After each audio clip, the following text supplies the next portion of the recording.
Assalamualaikum warahmatullahi wabarakatuh. Saya Sahrin Hamid, Ketua Umum Dewan Pengurus Pusat Gerakan Rakyat. Dengan ini menyampaikan selamat dan sukses atas terselenggaranya musyawarah wilayah dan sekaligus rapat pembentukan struktur DPW Gerakan Rakyat Sumatera Barat. Terus lakukan share, mari kita membangun struktur DPW, DPD, DPC hingga Dewan Pimpinan Ranting agar Gerakan Rakyat bisa sampai dan menjangkau semua. Terus bergerak, bangun partisipasi rakyat untuk Indonesia menyala. Assalamualaikum warahmatullahi wabarakatuh. Gerakan Rakyat Menyala! Gerakan Rakyat Menyala! Pertanyaannya ini loh, saya juga baru kepikir nih, apa yang dikerjakan kalau dibosan dengan kerelawanan? Alhamdulillah belum bosan sama kerelawanan. Tapi yang jelas teman-teman, saya merasa bersyukur sekali karena saya berjalan bersama dengan sahabat-sahabat pejuang yang tidak pernah luntur semangat juangnya. Osin, Heri, Sami, Angger, dan teman lagi yang sama-sama selama ini berjuang bersama-sama itu yang menjaga semangat. Jadi kalau saya boleh usul, selalu berjamaah dalam gerakan relawan. Anda tidak akan pernah kesepian dalam gerakan relawan. Tapi kalau teman-teman berjalannya sendiri, mungkin akan mengalami kebosanan. Selalu dalam kebaikan, kerjakan secara bersama-sama. Dan komunitas itu yang kemudian merawat, komunitas yang kemudian menjaga, sehingga suasana kerelawanan itu tumbuh, berkembang, dan kita akan selalu muncul, selalu dipertemukan dengan kebaruan. Lalu ada Fadil soal bidang lingkungan. Saya sudah jawab ya sebagian dari jawaban tadi. Mana Fadil? Oke. Anda misterius betul. Kacam topi hitam, masker hitam, nggak kelihatan pula. Saya pikir susuk dari mana gitu. Nggak ada susupan di sini ya. Nah, soal pendidikan lingkungan sudah ya, saya tadi sempat bicara. Tapi yang penting teman-teman, pendidikan lingkungan ini pembiasaan dari mulai usia muda.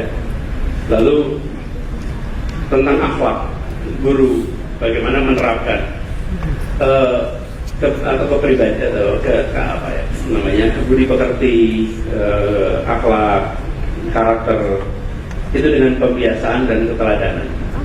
Anda tidak bisa minta pada orang lain untuk ada anak-anak kita ya, anak-anak kita untuk bersikap berbeda dengan gurunya, dengan orang tuanya. Jadi orang tuanya mencontohkan, anaknya nanti akan mengikuti contoh yang diberikan. Jadi menurut saya contoh keteladanan kunci, lalu pembiasaan menjadi kunci keduanya. Karena tanpa ada pembiasaan dia tidak membentuk menjadi karakter. Supaya menjadi karakter dia harus ada proses pembiasaan. Ini yang menurut saya kunci. Kemudian Nora ya, bagaimana meningkatkan kesadaran politik untuk anak-anak muda. Teman-teman, ajak untuk melihat dan jangan terlalu banyak mengajari. Jadi kalau Nora pengen ajak teman-teman muda terlibat politik, maka ajaklah untuk ikut aja datang sebagai peserta, sebagai hadirin, dan itu akan memberikan pengalaman baru. Seringkali persepsi itu membentuk benteng pembatas yang amat tebal, yang sulit untuk diubah. Dan ketika kita mencoba untuk memberikan penjelasan ABCDFG, mungkin akan dijawab dengan GHIJKLMN. Akhirnya nggak pernah ketemu. Ajak aja, lihat, terlibat, biasanya ruang untuk perubahan itu muncul. Kemudian yang kedua, berikan, kalau sekarang bukan hanya buku, video, rekaman, pidato, dokumenter yang menceritakan betapa keputusan-keputusan besar dalam kehidupan kita adalah merupakan keputusan politik. Nah, politik ini seringkali nampak tidak nyaman ketika kita berbicara perseteruan menuju pemegang kewenangan. Di situ kita seringkali menyaksikan politik sebagai sebuah praktek kompetisi yang tidak nyaman. Ini bangsa kita memang masih harus belajar untuk bisa berkompetisi dengan fair, dengan rasa sportivitas. Karena sportivitas ini yang harus dikembalikan, bukan hanya dalam kompetisi politik. Kompetisi sepak bola pun kita harus kembalikan sportivitas. Kompetisi olahraga, sportivitas dikembalikan. Dan ini yang penting sekali. Teman-teman kalau lihat PON, teman-teman, bukan olahraga nasional.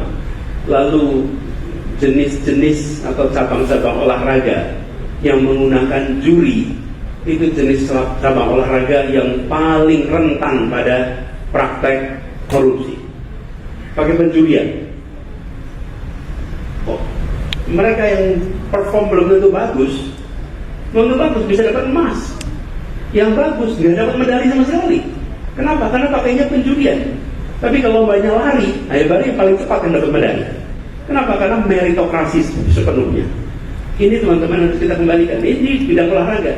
Cuma sayangnya di bidang olahraga ada perhatian. Kalau di wilayah politik juga begitu. Ada yang sudah punya angka 70%, keluarnya tinggal 35%. Hilang itu 35 yang lain. Gak tahu hilangnya di mana. Mau nyari ke MK juga gak ketemu. Hari itu susah kemana nyarinya. Jadi banyak misteri-misteri. Nah, ini yang sering membuat orang menjadi enggan di wilayah politik. Tapi sesungguhnya di wilayah inilah keputusan-keputusan besar itu dibuat. Karenanya saya sampaikan pada fase ini, pada fase proses menuju pemegang kemenangan, itu sportivitas harus dikembalikan, kejujuran, integritas dikembalikan. Dan kalau itu bisa terlewati, maka kita akan bisa mengambil keputusan-keputusan besar yang baik untuk republik kita. Tapi jangan pernah, saya usul, jangan pernah merendahkan mereka yang apatis. Saya berapa kali datang di acara teman-teman mahasiswa, ada mahasiswa yang tanya, kan hadirnya banyak. Terus tanya gini, Pak Anies, saya ingin tanya, bagaimana caranya supaya mahasiswa ini yang tanya mahasiswa juga, yang apatis ini bisa kita rangsang. Untuk yang kanan kirinya apatis juga Pak. Jangan sampai kita merasa kita yang paling aktif dan yang lain menjadi apatis. Dan itu yang akan membuat kita justru terjauhkan dari komunitas yang mau kita ajak. Terakhir, Kandi, kembali ke pertanyaan kedua Kandi. Ini teman-teman semua di sini banyak relawan. Apa sih manfaatnya jadi relawan? Apa sih senangnya jadi relawan? Saya mau minta nih, yang merasakan manfaat bagi diri sendiri acungkan tangan. Saya termasuk yang acungkan tangan. Saya merasakan manfaatnya. Apa? Satu, ya paling sederhana saja. Ada personal satisfaction. Ada kepuasan pada diri sendiri, pada lingkungan. Pulang ke rumah bercerita itu dengan rasa syukur. Tidak ada rasa malu atas apa yang dikerjakan. Enak betul pulang ke rumah, nggak ada rasa malu yang nggak ditutup-tutupi. Kenapa? Karena kerjanya kerja kerelawanan. Dan itu betul-betul membahagiakan. Yang kedua, berdampak. Nah, ketika berdampak ini teman-teman, saya bukan belajar dari saya belajar dari yang lain. Saya menyaksikan orang-orang yang bekerja di kerelawanan itu. Lalu sekian tahun kemudian ketemu dengan orang-orang terdampak. Mereka tidak pernah lewat, tidak pernah lupa atas apa yang pernah dikerjakan. Itu sesuatu yang ketika kita menjalani kita nggak merasakan, tapi melewati waktu pelan-pelan kita ketemu. Jadi itu bibit.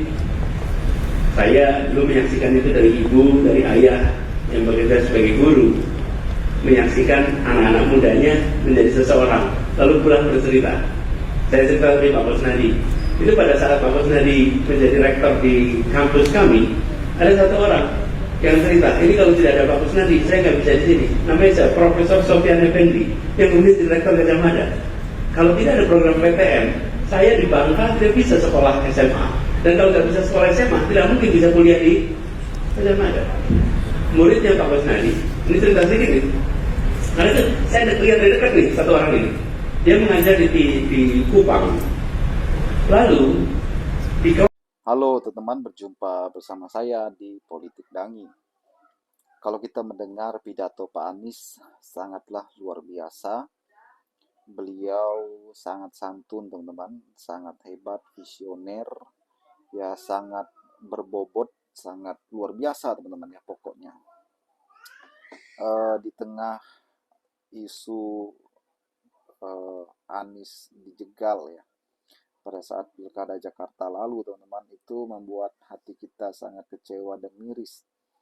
Bagaimana seorang Anies Baswedan ya, yang sangat hebat, yang elektabilitasnya tinggi pada saat itu, beliau akhirnya tidak bisa maju sebagai calon gubernur. Dan itu membuat kita itu sangat kecewa ya. Seorang Anies yang sangat cerdas ya, dikehendaki rakyat, itu membuat kita miris. Tapi apapun itu, nasi sudah jadi bubur. Bagaimanapun Anies terus berjuang membangun kepercayaan masyarakat untuk pemilu 2029. Walau di tengah hiruk pikuk politik yang tidak menentu, yang sangat dinamis ya, dan bisa berubah kapanpun, Anies harus mempunyai kendaraan politik sendiri, yaitu partai sendiri, teman-teman. Seperti apa yang beliau katakan, membangun ormas atau partai. Dan kalau kita melihat ya, Anies Baswedan saat ini sedang membangun partai ya, melalui ormas terlebih dahulu, kemudian nanti partai. Nah, itulah kenapa kita berharap ya ini akan terrealisasi, akan cepat ya dilaksanakan supaya Anies bisa menjadi kingmaker ya, di pemilu 2029.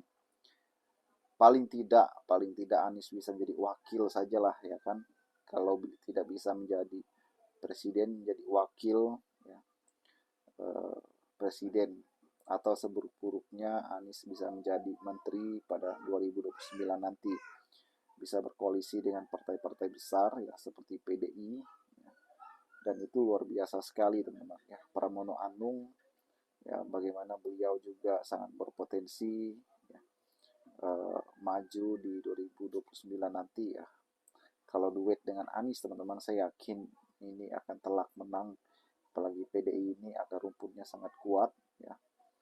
Saya yakin Anies akan masih diperlukan oleh negara, oleh bangsa, apalagi beliau sangat cerdas, visioner ya. Bagaimana menurut kalian?